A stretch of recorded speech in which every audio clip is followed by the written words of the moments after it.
आज कहानी अपने उन बच्चियों की जिनके ऊपर गिद्ध नजरें जमाए बैठी है कौम, जिसका कोई मजहब नहीं, जिसका कोई धर्म नहीं, बस उसको चलाने वाले गिरोह के सातिर सरगनाओं ने बनाई है ऐसी आत्मघाती गैंग जो दिल्ली, गुड़गांव और नोएडा के स्कूलों में पढ़ने नहीं, आपकी बच्चियों को लूटने, उनके सपनों को रौंदने आते हैं। हो सकता है आपके खाते और तिजोरी से आपकी बेटियां चोरी कर इस सातिर गिरोह की तिजोरी भरने को मजबूर हों। प्रेम जाल या छलावा है अलवर के इन कसाईयों का खेल। नमस्कार, मैं डॉक्टर विजय शुक्ल।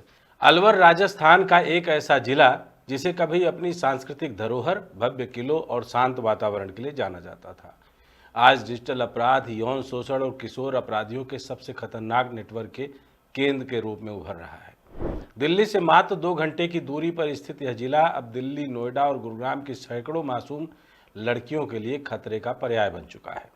यह कहानी किसी फिल्म की पटकथा नहीं, बल्कि भारत के सामने खड़ी एक कड़वी और कायर सच्चाई है। एक सच्चाई जो समाज, कानून और तकनीक तीनों की चुप्पियों में पल रही है। इस कहानी का सबसे भयावह पहलू यह है कि इस अपराध का सबसे बड़ा हथियार है मासूम चेहरा, नाबालिग उम्र और सोशल मीडिया का मोहक जाल। लड़के जो अभी स्कूल या कॉलेज की दहलीज पर हैं, वे आज सैकड़ों लड़कियों की जिंदगी बर्बाद कर चुके हैं। और यह सब कुछ एक संगठित नेटवर्क की तरह चलता है, जिसमें अपराध करने वाला नाबालिग है, लेकिन निर्देश देने वाला कोई और। यह सिलसिला शुरू हुआ जब 2010 के बाद अलवर जैसे क्षेत्रों में मोबाइल और इंटरनेट की पहुंच आम हो गई। शुरू में OLX और लॉटरी जैसी ठगी की घटनाएं सामने आई, लेकिन जैसे जैसे स्मार्टफोन और सस्ते डेटा ने समाज के हर कोने को छुआ, वैसे वैसे अपराध का चेहरा बदलता गया। नीमराना, भिवानी, तिजारा और शाहजहांपुर जैसे कस्बों में रहने वाले लड़के जो पहले छोटी मोटी ठगी किया करते थे, अब इंस्टाग्राम, स्नैपचैट और टेलीग्राम जैसे ऐप पर फर्जी प्रोफाइल बनाकर लड़कियों को फंसाने लगे। वे खुद को मॉडलिंग एजेंसी से जुड़ा हुआ अमीर, NRI, यूट्यूबर या कोई सोशल मीडिया स्टार बताकर लड़कियों से दोस्ती बढ़ाते हैं। कुछ ही समय में वो लड़कियों को कॉलेज ट्रिप, पार्टी या सीक्रेट शूट के बहाने अलवर बुलाते हैं, जहां पहले से ही कमरे तय होते हैं, कैमरे लगे होते हैं और इस पूरे शोषण की स्क्रिप्ट लिखी जा चुकी होती है। यही नहीं, कुछ बच्चे दिल्ली, गुड़गांव और नोएडा के स्कूलों में पढ़कर अपने साथी बच्चियों को इस पूरे जाल में फंसाते हैं। अलवर पुलिस और दिल्ली पुलिस की फाइलों में ऐसे दर्जनों मामले दफन हैं, जिनमें नाबालिग लड़कों ने 15 से 25 वर्ष की उम्र की लड़कियों को न केवल ब्लैकमेल किया, बल्कि उनकी अश्लील वीडियो बनाकर टेलीग्राम के निजी ग्रुपों में भेजी, जिनमें हजारों सब्सक्राइबर थे।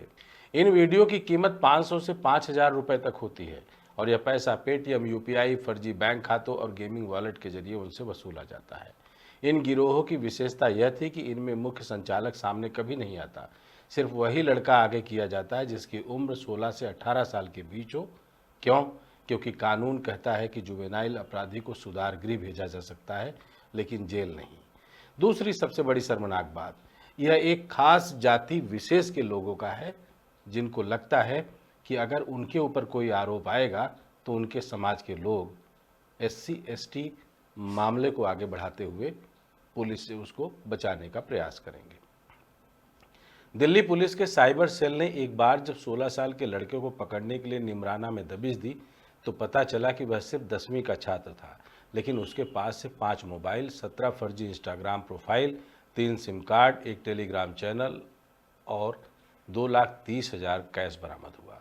उससे जब पूछा गया कि वह यह सब क्यों कर रहा था, तो उसका जवाब था, भाई लोगों से सीखकर शुरू किया, अब खुद ही कमा लेता हूँ। यह भाई लोग कौन है? यह सवाल आज भी सिस्टम से जवाब मांगता रहता है।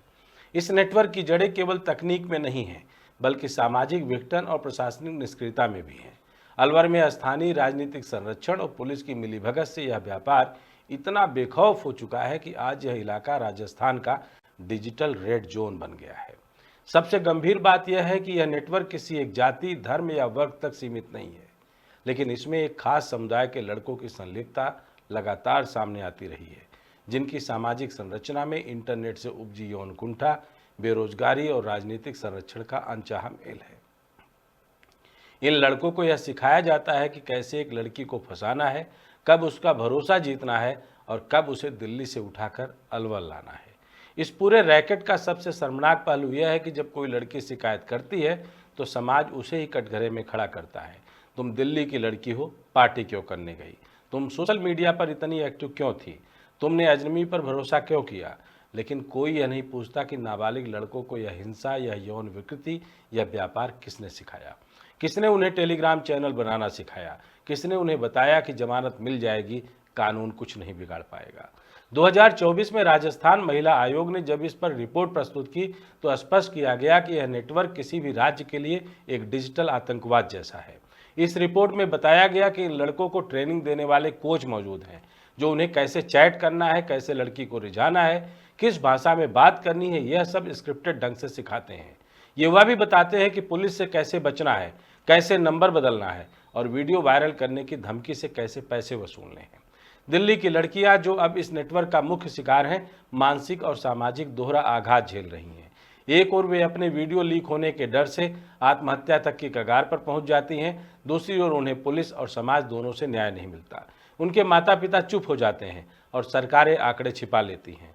एनसीआरबी की 2024 रिपोर्ट में यौन शोषण और साइबर क्राइम में अलवर का नाम सबसे ऊपर था, लेकिन किसी सांसद ने संसद में इस पर बहस नहीं की।